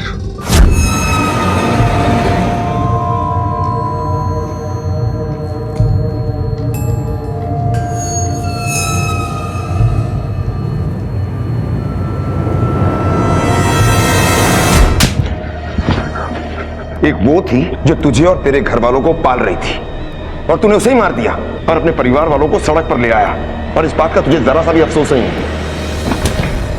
जिसने अग्नि को साक्षी मानकर कोमल की रक्षा करने की कसम खाई थी, उसी ने उस हंसती खेलती और जिम्मेदार औरत की जान ले ली। एक माँ से बेटी, बेटी से माँ, और खुद अपने बूढ़े माँ बाप के जीने का सहारा छीन लिया, सिर्फ और सिर्फ अपनी जुए और लॉटरी की आदत की वजह से। पुलिस ने शशिकला के रहने का इंतजाम एक वृद्धाश्रम में कर दिया है, क्योंकि इस हादसे के बाद वो अलग थलग पड़ गई थी। और हितेश को कोमल के कत्ल के लिए आईपीसी की धारा 302 के तहत गिरफ्तार किया गया है। जीवन से उम्मीद रखना गलत नहीं है, लेकिन अगर वो उम्मीद मेहनत करने की बजाय काम चोरी और रातों रात अमीर बनने की सोच पर टिकी हो तो सफलता का तो पता नहीं, लेकिन गुनहगार बनना तय है। इसी विचार के साथ अब मैं अनूप सोनी आपसे विदा लेता हूं। फिर मुलाकात होगी अगले एपिसोड में एक और चौंका देने वाले केस के साथ। तब तक अपना और अपने परिवार का ख्याल रखें और देखते रहें क्राइम पेट्रोल डायल 100। सबक एक को सीख हम सबको। जय हिंद। CID के और भी मजेदार और सस्पेंस से जुड़े एपिसोड्स को देखने के लिए हमारे चैनल को सब्सक्राइब करें और बेल आइकॉन दबाना न भूलें।